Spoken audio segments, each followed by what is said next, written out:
Bonjour, bonjour à chacun, de la team de la matinale aux auditeurs, dans leur voiture, à la maison, aux internautes des quatre coins du globe. Le pasteur Joseph vous souhaite donc une bonne écoute de votre chronique spirituelle, La Bonne Nouvelle. Nous venons de traverser une semaine importante dans l'histoire de l'humanité. La mort, l'ensevelissement, la résurrection du Christ, le Fils de Dieu.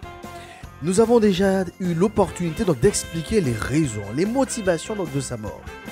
La question qui se pose: pourquoi Jésus-Christ est-il ressuscité? Pourquoi n'est-il pas resté dans le tombeau?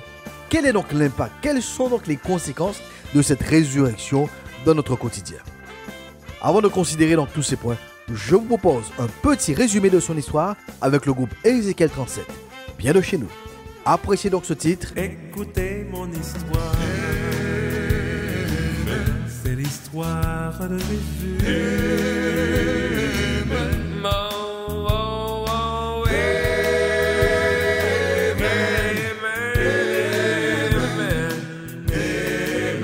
Voyez l'enfant Jésus. Il est couché dans la crèche. Il s'éveille un bon matin.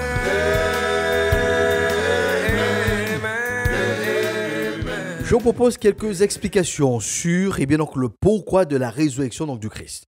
Bien entendu, ce sont donc des explications qui sont non exhaustives. Elles permettent simplement donc, de comprendre le sens, les enjeux donc, de cette résurrection.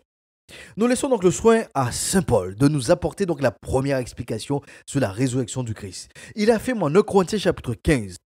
Or, si l'on prêche que Christ est ressuscité des morts, comment quelques-uns parmi vous disent-ils qu'il n'y a point de résurrection des morts? S'il n'y a point de résurrection des morts, Christ non plus n'est pas ressuscité. Et si Christ n'est pas ressuscité, notre prédication est donc vaine et votre foi aussi est vaine. Il se trouve même que nous sommes de faux témoins à l'égard de Dieu, puisque nous avons témoigné contre Dieu qu'il a ressuscité Christ, tandis qu'il ne l'aurait pas ressuscité, si les morts ne ressuscitent point. Car si les morts ne ressuscitent point, Christ non plus n'est pas ressuscité. Et si Christ n'est pas ressuscité, votre foi est vaine, vous êtes encore dans vos péchés. Et par conséquent, aussi ceux qui sont morts en Christ sont perdus. Et si c'est dans cette vie seulement que nous espérons en Christ, nous sommes donc les plus malheureux de tous les hommes. La personne, les enseignements donc du Christ sont toujours d'actualité parce que ce n'est pas un homme célèbre, ce n'est pas un militaire, un politique qui est apparu donc dans l'histoire de l'humanité et qui n'est plus. La singularité de Jésus-Christ, c'est qu'il est mort, il est vivant.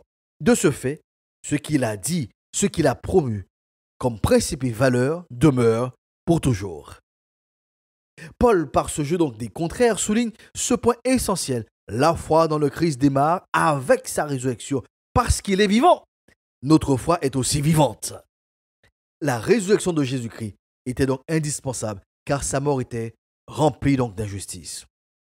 Comment expliquer la mort d'un innocent qui reçoit la même condamnation que des brigands? De surcroît, son jugement a été une mise en scène digne du film La Passion du Christ. Nous médias cruels, il y a un bon Dieu de justice qui a existé. Comme disait donc le brigand, nous méritons la peine de nos méfaits. Le salaire du péché, c'est la mort. Mais lui, qu'a-t-il fait pour mériter la mort? Lui qui a aimé, il a été haï. Lui qui a guéri, il a été meurtri. Lui qui a donné de l'espérance, il a souffert pour tous.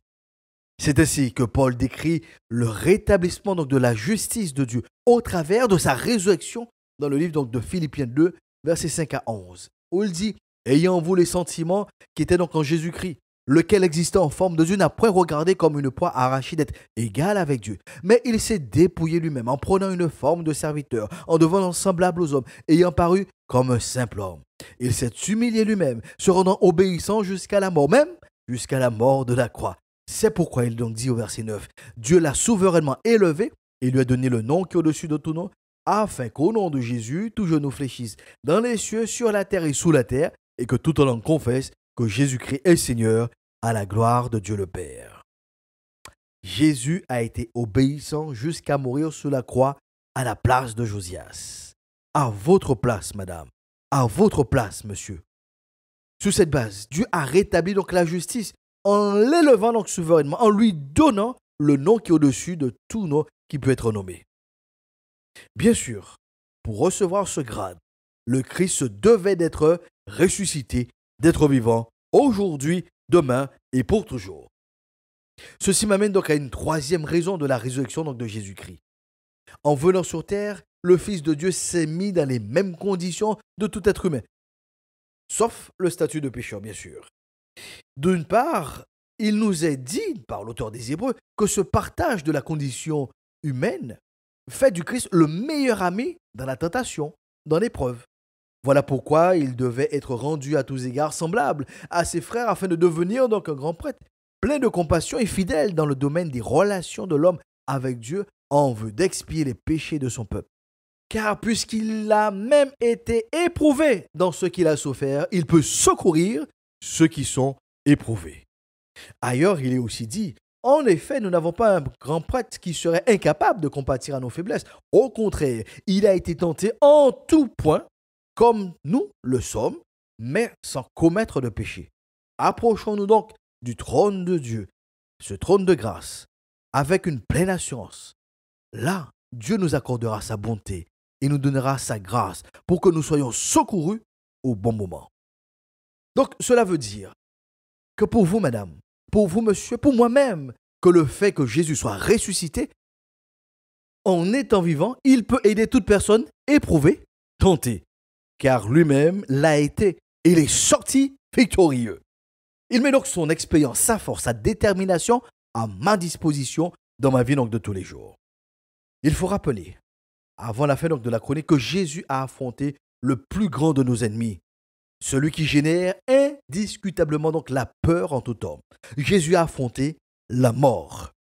Il est passé par cette mort physique, comme il est réservé aux hommes de mourir une seule fois. La différence, c'est qu'il a triomphé de la mort, comme il le rappelle si bien en Apocalypse 1, verset 18. « Moi, je suis le premier et le dernier, le vivant. J'ai été mort et voici, je suis vivant pour l'éternité. Je détiens les clés de la mort et du séjour des morts. » Donc en substance, si notre plus grand ennemi a été vaincu, cela veut dire que les autres petits ennemis sont aussi vaincus.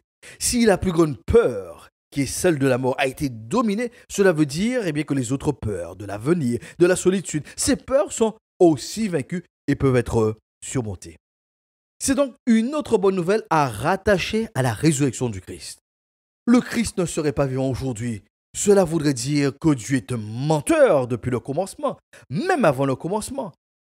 Dieu reconnu comme menteur, cela voudrait dire diable et bon Dieu, même bête, même poil. Heureusement que Dieu veille sur sa parole afin de l'exécuter. Jésus-Christ ressuscité, vivant pour toujours, cela veut dire que les promesses de Dieu sont réelles tant pour votre vie personnelle, pour votre famille, que pour notre pays. Paul affirme donc en 1 Corinthiens 1er verset 20, « Car pour ce qui concerne toutes les promesses de Dieu, c'est en lui qu'est le oui. C'est pourquoi encore l'amen par lui donc est prononcé par nous à la gloire de Dieu. » Madame, monsieur, ce ne sont pas quelques promesses, ce sont toutes les promesses de Dieu. Elles trouvent leur accomplissement dans la personne et l'œuvre parfaite donc du Christ qui devient le Amen personnifié, le ainsi soit-il. Et là, nous attendons nos promesses à mon Dieu, là, nous avons prié mon Dieu en créole, nous n'avons pas dit Amen, nous avons dit c'est ça même.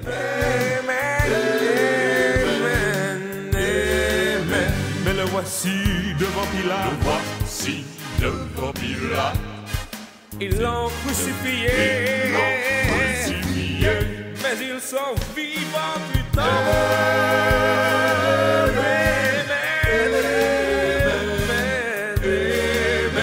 Jésus-Christ est vivant. Oui, il est vivant. Et il règne à jamais. Il est mort pour nous sauver.